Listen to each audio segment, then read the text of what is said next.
Deus, que Ele seja com vocês, amém? Abre a tua Bíblia aí em Lucas capítulo 1, a partir do verso 5.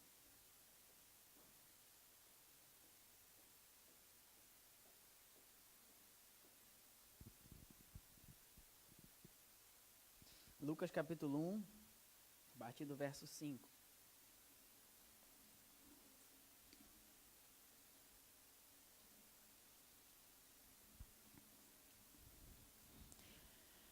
Amém? Todos acharam? Diz assim o texto, verso 5. No tempo de Herodes, rei da Judéia, havia um sacerdote chamado Zacarias, que pertencia ao grupo sacerdotal de Abias. Isabel, sua mulher, também era descendente de Arão. Ambos eram justos aos olhos de Deus, obedecendo de modo irrepreensível a todos os mandamentos e preceitos do Senhor. Mas não tinham filhos, porque Isabel era estéril, e ambos eram de idade avançada. Certa vez, estando de serviço o seu grupo, Zacarias estava servindo como sacerdote diante de Deus. E ele foi escolhido por sorteio de acordo com o costume do sacerdócio, para entrar no santuário do Senhor e oferecer incenso. Chegando na hora de oferecer o incenso, o povo estava lá fora, orando do lado de fora. Então o anjo do Senhor apareceu a Zacarias à direita do altar do incenso. Quando Zacarias o viu, perturbou-se e dominado pelo medo, mas o anjo lhe disse: não tenha medo, Zacarias. A sua oração foi ouvida. Isabel, sua mulher, lhe dará um filho e você lhe dará o nome de João. Ele será motivo de prazer e de alegria para você, e muitos se alegrarão por causa do nascimento dele. Pois será grande aos olhos do Senhor, e ele nunca tomará vinho e nem bebida fermentada. E será cheio do Espírito Santo desde antes do seu nascimento. Fará retornar muitos dentre o povo de Israel ao Senhor, o seu Deus, e irá diante do Senhor no espírito e no poder de Elias, para fazer voltar o coração dos pais aos filhos, e os desobedientes à sabedoria dos justos, para deixar um povo preparado para o Senhor. Zacarias perguntou ao Senhor: como posso ter certeza disso, se sou velho e a minha mulher é de idade avançada? O anjo respondeu: sou Gabriel, o que está sempre na presença de Deus. Fui enviado para lhe transmitir essas boas novas. Agora você ficará mudo, não poderá falar até o dia em que isso acontecer, porque não acreditou em minhas palavras, que se cumprirão no tempo oportuno. Verso 23 diz assim: quando se completou o período de serviço, voltou para casa. Depois disso, Isabel, sua mulher, engravidou e durante 5 meses não saiu de casa. E ela dizia: isto é obra do Senhor. Agora ele olhou para mim favoravelmente para desfazer a minha humilhação perante o povo. Amém?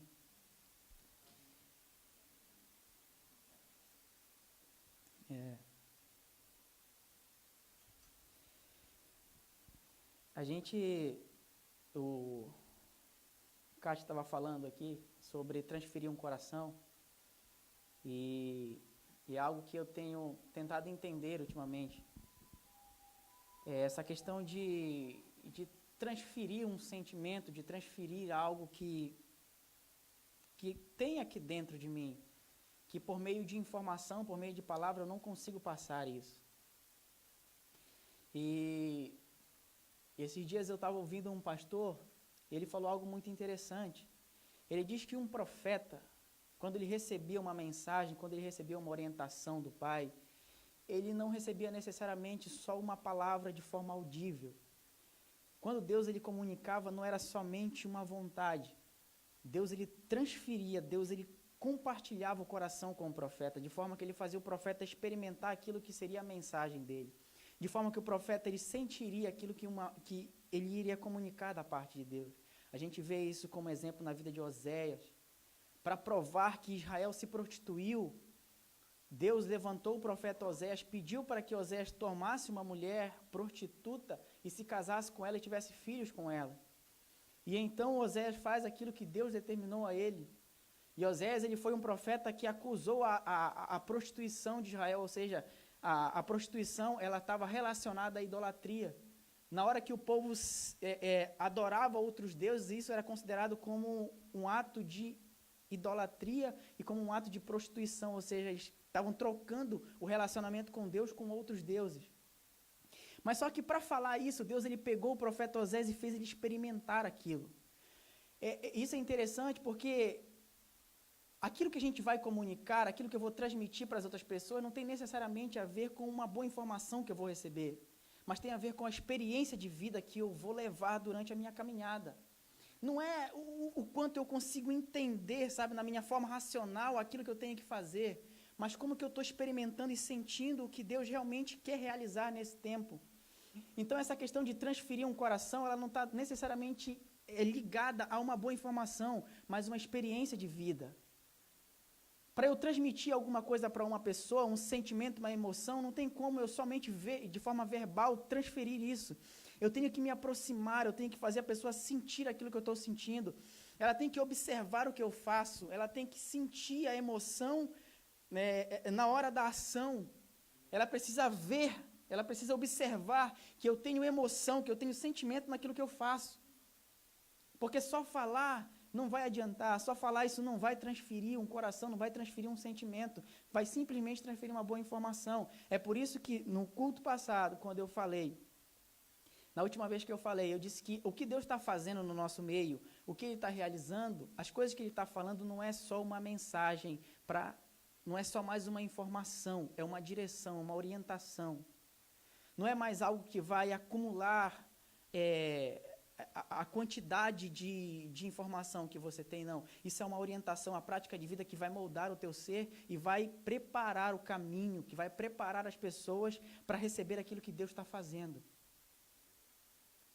Então, toda palavra lançada, toda palavra que Deus está anunciando no nosso meio, pode ter certeza, não é só mais uma pregação, é uma orientação, uma palavra divina, uma palavra inspirada, que tem a ver com o nosso comportamento. Isso vai transformar a minha maneira de ser, a minha maneira de agir. Porque Deus ele tem algo com a tua vida, Deus ele tem algo com a minha vida, Deus ele tem algo na relação da igreja. Mas para isso eu tenho que entender o movimento de Deus, como que Ele está se movimentando, como que Ele está orientando nós. Eu tenho que entender isso. Acabou aquele tempo que eu vim aqui somente para ouvir mais uma palavra a respeito de quem é Deus. Uma coisa é nós entendermos a relação com Deus, não só como um ser além, ou além daquilo que nós somos, mas entender a relação como um pai que está próximo. Então, a paternidade, aquilo que a gente tem falado, entender a relação de Deus como um pai é o primeiro passo, é a primeira fase.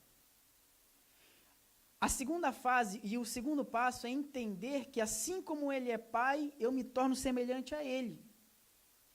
Assim como Ele é um pai que cuida dos seus filhos, eu vou adotar e esse caráter de Deus, essa forma de Deus ser, isso vai ser imprimido na minha vida para que então eu passe a transmitir para os outros isso. Então, o primeiro passo, entender Deus como pai, isso é só o início. Isso não é o fim. A gente tem falado de palavras de responsabilidade, que é um tempo em que Deus ele vai colocar a igreja numa posição de responsabilidade. Só que quando nós ouvimos isso, com a mentalidade religiosa, eu penso que são responsabilidade para com o serviço da nossa religião. Ou seja, agora eu vou me dedicar mais no serviço da minha religiosidade. Só que não tem necessariamente a ver com responsabilidade na questão religiosa, não que não seja.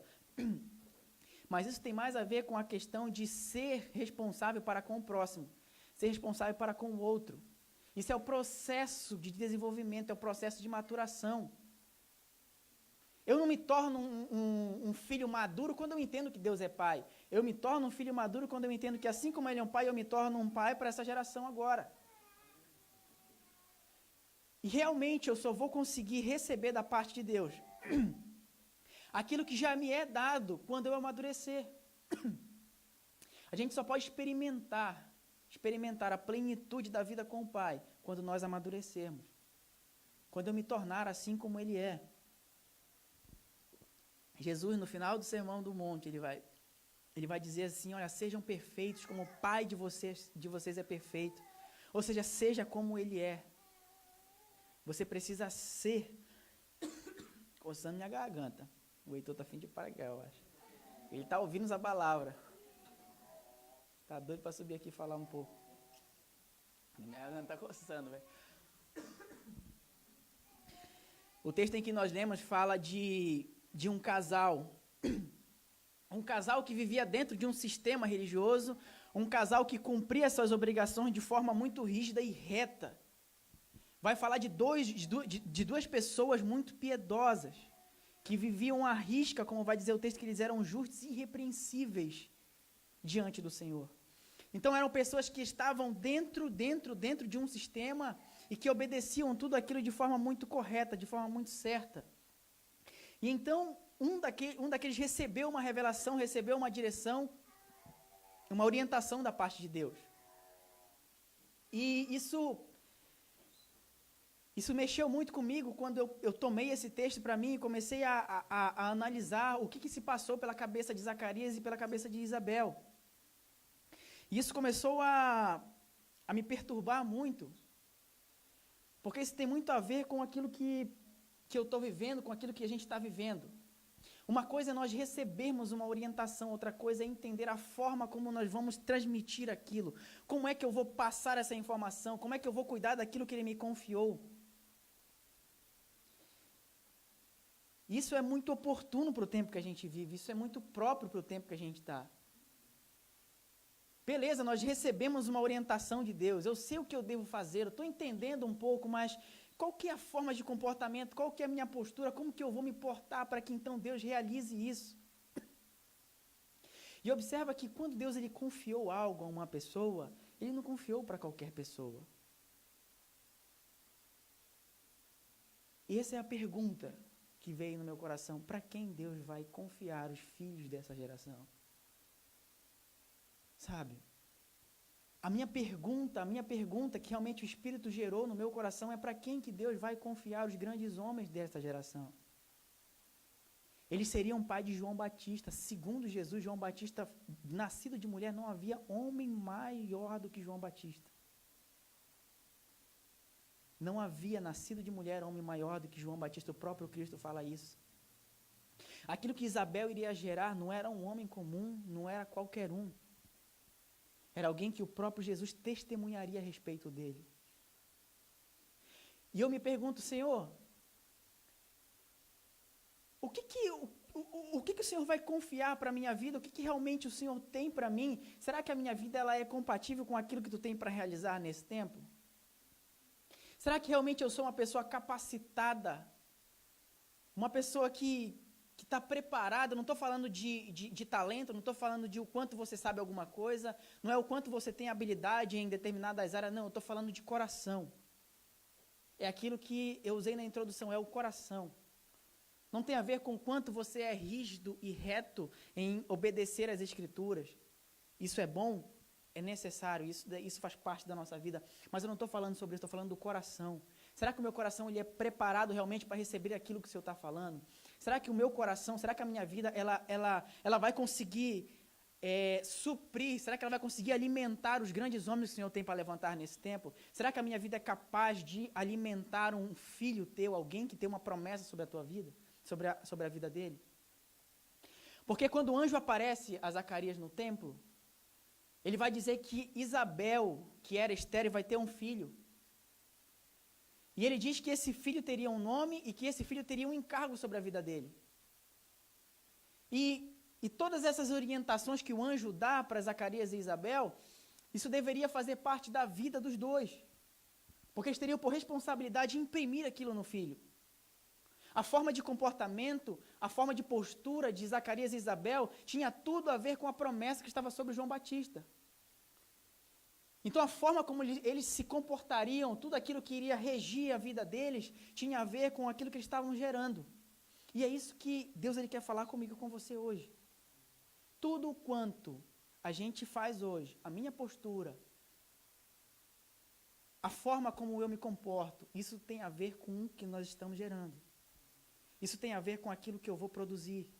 Tem a ver com quem eu vou criar, da forma que eu vou cuidar das pessoas que Deus confiará a mim. E como eu falei, ele não escolheu pessoas comuns. Ele tirou do impossível para realizar aquilo que era o propósito eterno dele. Hernani Dias Lopes, comentando sobre isso aqui, ele usa a referência de William Hendricks, ele vai dizer que Deus ele vai de uma mulher avançada de idade, idosa, a uma virgem e jovem menina na Judéia. De um lado, ele vai para Galiléia e anuncia o nascimento de um menino que seria o precursor, seria aquele que prepararia o caminho. E para outra, ele anuncia a chegada do Messias, do Filho de Deus, do Filho de Davi. Então, observa que parece que para um, Deus está chegando de forma muito atrasada, e para outro, Deus está chegando de forma muito adiantada. Para um, ele chega já no final da vida. O texto vai dizer que eles eram avançados de idade e não tinham filhos. E para outro, ele vai chegar muito cedo, que a mulher ainda não era nem casada, era jovem e era virgem. O que eu quero dizer com isso? Não importa se o tempo está passando, se você já é uma pessoa de idade avançada, se você já tem tempo de evangelho, se você já tem carreira no evangelho, ou se você é muito novo, se você ainda não sabe nada, é inexperiente. Deus ele faz aquilo que é de acordo com a sua vontade. Então ele pega do mais velho ao mais novo para realizar o seu propósito. Não tem a ver com o quanto eu sei, o quanto eu não sei. Não tem a ver com a quantidade de experiência que eu tenho ou com a minha inexperiência. Tem a ver com a palavra lançada, tem a ver com a promessa feita. Então Deus ele está levantando pessoas, independente de idade e de tempo. Ele está levantando pessoas, então eu preciso entender. Eu preciso compreender isso. Não é o quanto eu sei, não é o que eu sei fazer, é o coração, é o meu coração. Eu tenho falado isso para algumas pessoas, disse assim, cara, a gente tem que aprender a não usar o talento nem o dom das pessoas enquanto nós não prepararmos o coração. Por que existem pessoas falando de forma muito vazia? Por que pessoas cantam de forma muito vazia? Por que pessoas pregam de forma muito vazia? Porque elas foram ensinadas a usar o talento e o dom sem preparar o coração.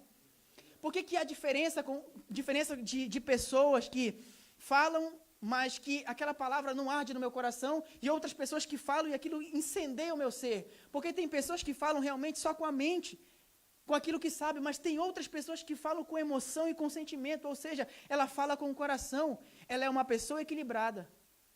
É uma pessoa que conseguiu alinhar e harmonizar o talento, o dom com o coração. Então preste atenção, gente. A primeira coisa que a gente tem que fazer, como filhos de Deus, como aqueles que entenderam que nós, assim como o pai é um pai, eu sou um pai para essa geração, eu tenho que entender que antes de preparar as pessoas para usar os seus talentos, eu tenho que preparar o coração dela. Eu tenho que incendiar o coração. Porque o que vai segurar essa pessoa e o que vai fazer a diferença é o quanto isso aqui está ligado com os céus. É o quanto o nosso ser interior está ligado com o céu. Não é o quanto uma pessoa sabe cantar, não é o quanto ela é afinada, é o quanto o coração dela está afinado com os céus. Amém? É primeiro o coração, depois o talento e o dom. Primeiro é alinhar isso aqui com Ele. Independente de tempo, de idade, de momento. Deus, Ele escolhe aqueles que têm um coração disposto. E Deus, Ele, sabe, a forma como Ele faz, a forma como Ele realiza é tremenda.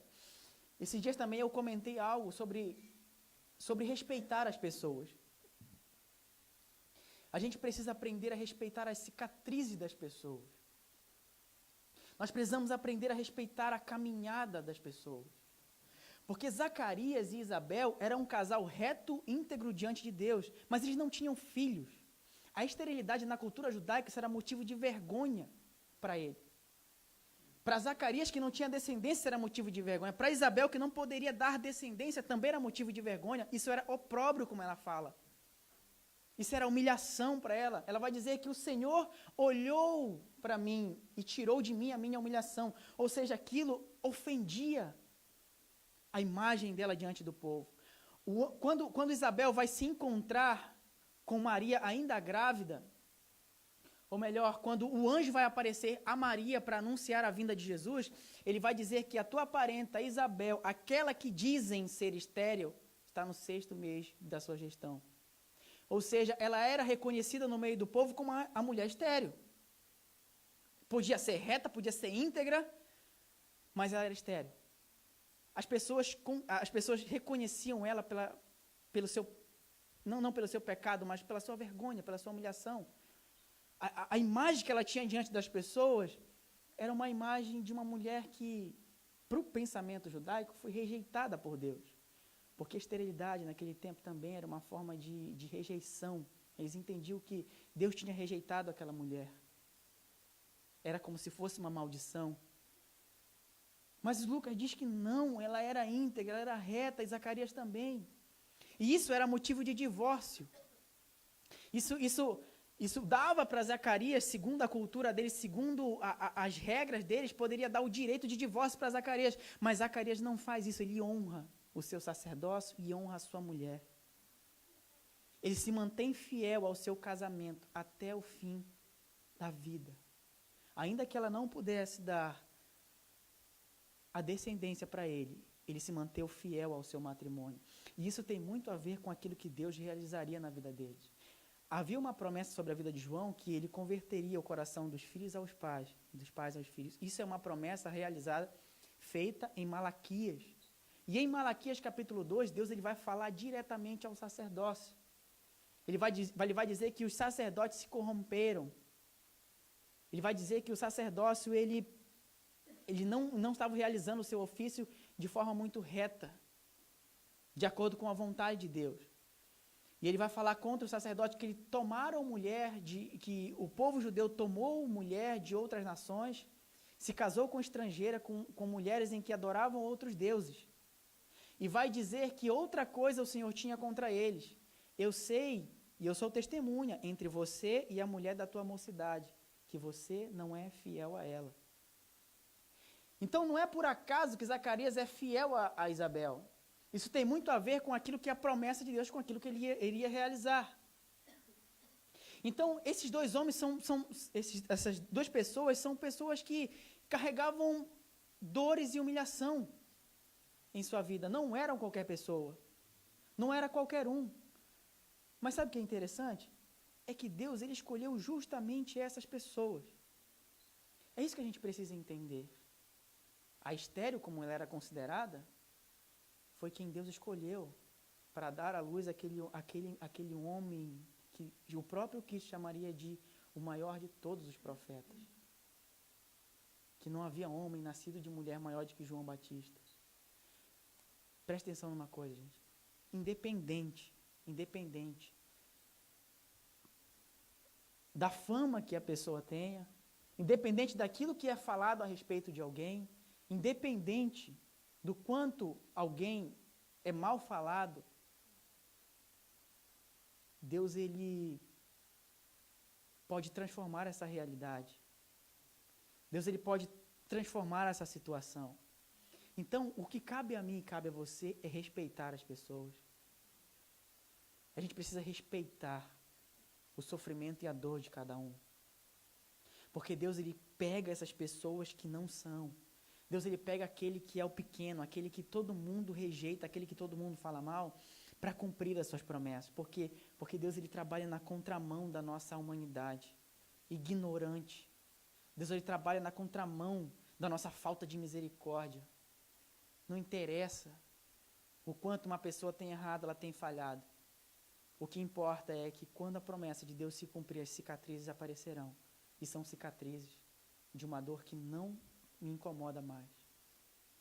É um tempo de respeitar, porque a gente tem que aprender a fazer isso, porque eu tenho observado que Deus vai levantar pessoas realmente que você vai ver, ela não vai mostrar só um conhecimento, que quando ela for ensinar alguma coisa para você, ela vai mostrar as cicatrizes, ela vai mostrar aquilo que foi sarado e foi curado na vida. É isso que vai ensinar as pessoas a transferir o coração. Não é só sentar e passar uma informação. São pessoas que vão sentar e vão expor,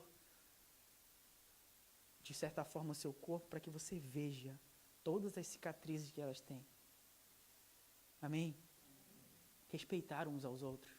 Respeitar a caminhada de cada um. Então,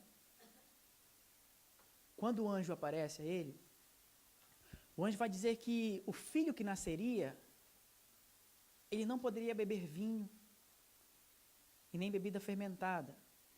Ele seria cheio do Espírito Santo desde antes do seu nascimento. O anjo fala isso a ele. Se nós observarmos a realidade de hoje, a nossa realidade, você vê que você olha para um lado e olha para o outro, você vê um povo, uma juventude completamente desorientada. Uma juventude está destituída de valores e princípios. Ninguém mais respeita os seus pais, ninguém mais honra o seu pai e a sua mãe. Isso não tem valor nenhum para as pessoas hoje. Olha para a juventude de hoje. Olha a realidade. Começa a observar. Ninguém mais honra pai, ninguém mais honra mãe. Ninguém mais respeita as pessoas mais velhas. É uma geração completamente destituída da figura paterna. Você vê que aquilo que é ausente na geração de hoje, nesse jovem de hoje, é aquilo que é transferido pelo um pai. A questão da honra, do respeito, princípios. Por que a gente fala que a paternidade é importante para o nosso tempo? Olha a nossa volta. São filhos sem princípios paternos. Quando a gente fala de paternidade, eu não estou falando necessariamente da relação tua com o pai. Eu estou falando da relação que você vai ter com os filhos órfãos hoje que vivem por aí. É a frase que a gente sempre tem ouvido aqui na igreja. A gente ouve, são filhos órfãos de pais vivos, que vivem essa orfandade, mas com os pais vivos, que não tem essa figura paterna, mas que tem o seu pai dentro de casa. Aí você deve pensar, mas isso não é responsabilidade minha. Não, isso é responsabilidade nossa. Porque assim como ele é pai, assim você vai se tornar um pai para eles também. Assim como eles não receberam esses princípios e valores dentro de casa, nós como igreja, nós como filhos de Deus, a gente tem por responsabilidade devolver isso para eles. Devolver a honra, devolver o respeito. Então presta atenção. Muito daquilo que é ausência na vida do outro tem que ser algo que é presente na minha vida. Por que eu estou usando o texto de... Por que eu falei desse texto que o menino não poderia beber vinho e nem bebida fermentada? Porque isso tinha a ver com a postura que Isabel teria diante do menino. Como era que ela iria imprimir no coração dele que ele não poderia fazer isso e que ele seria consagrado ao Senhor desde o seu nascimento e que ele seria cheio do Espírito Santo? Isso tinha a ver com a postura que Isabel adotaria diante dele. Então, a postura que eu vou ter diante das pessoas tem a ver com aquilo que Deus vai formar na vida dele. Aquilo que alimenta a minha vida vai ser o que vai alimentar a vida do outro. Então, quando nós falamos de paternidade como postura de responsabilidade, é justamente para com o outro. Aquilo que vai alimentar a minha vida, eu tenho que entender que vai alimentar a vida do outro. Então, eu não vou me alimentar de qualquer coisa. Eu não vou perder o meu tempo fazendo qualquer coisa.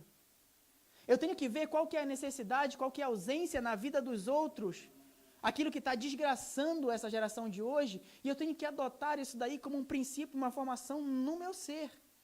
Para que então eu possa auxiliar e orientar eles, eu tenho que ser um balizador para eles. Mas para isso eu tenho que começar a alimentar a minha vida de forma correta. Porque tudo que está sendo semeado no solo do meu coração vai produzir a semente que eu vou lançar no coração do outro. Então isso tem a ver com a postura que nós vamos ter hoje. Tem a ver com o que eu vou ser hoje. Tem a ver com as minhas escolhas. Tem a ver com a forma como eu me comporto. Só recebe isso que eu estou falando quem realmente entendeu a questão da responsabilidade paterna, gente, não tem jeito. Eu não sou pai, mas pela graça de Deus eu recebi revelação no meu entendimento a respeito de paternidade. Mas você que é pai, você que é mãe, você sabe que tem que abrir mão das suas vontades para criar o teu filho de forma correta, não tem? Da mesma forma é assim. Olha para os outros também como se fosse um filho teu. Você não vai fazer diante dos teus filhos aquilo que você não quer que eles façam. Então, da mesma forma, gente, eu não vou me comportar diante dessa geração como eu não quero que elas sejam. Isso tem a ver com como nós vamos ser. Com aquilo que eu vou fazer. Vocês estão entendendo? Não é qualquer pessoa. Se você está ouvindo isso, entenda. Deus, Ele chamou você para ser um pai. Para esses filhos que vivem órfãos por aí. Não é para você estar pegando no colo, não. Eu estou falando de transferir princípios e valores. Devolver dignidade e honra para aqueles que não têm. E mostrar para eles que, independente do que eles fizeram, é possível você receber essa honra de volta. É possível você ter a sua pureza renovada, entendeu? É sobre essas coisas que a gente está falando. É você pegar uma jovem que hoje, ela não se dar valor, entende? Uma jovem que entrega o seu corpo para qualquer pessoa, somente por prazer. É você pegar uma jovem assim e dizer para ela que é possível Deus restituir a pureza na vida dela. É você pegar um jovem drogado, um alcoólatra que hoje só quer saber de curtição e dizer que é possível Deus transformar o caráter dele e fazer ele um homem de respeito. Uma pessoa que hoje só causa destruição e dor no outro, é possível Deus transformar e fazer ele como um agente de transformação, uma pessoa que vai transferir o que é bom. Não mais manifestar a maldade. Entende a necessidade de termos a postura? Não tem a ver com o que eu vou ser. Porque a maturidade, gente, não tem a ver com o quanto eu sei me alimentar bem. Não é o quanto eu consigo absorver aquilo que é bom. A maturidade tem a ver com o quanto eu consigo alimentar o outro com aquilo que é saudável. Você se torna uma pessoa madura não quando você começa a entender alguma coisa que diz respeito a você. Você começa a se tornar maduro quando você assume a posição de responsabilidade para com o outro. É quando você começa a compartilhar a tua vida. É quando você se esvazia para encher o outro. Essa é a postura de responsabilidade. O menino não deveria beber vinho e nem bebida fermentada, porque isso diz respeito ao filho. Então entenda, aquilo que eu me alimento hoje, aquilo que está sobre a minha vida, diz respeito àquilo que eu estou gerando. Amém? Mas é interessante porque o anjo, ele deu orientação para eles. O anjo falou como que eles deveriam fazer com a criança. Era o que eu usei na introdução também. Uma coisa é eu entender a forma, a informação.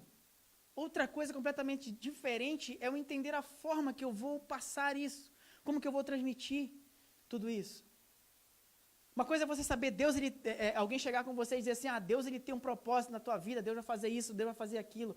Beleza, mas qual que deve ser a minha postura durante esse tempo?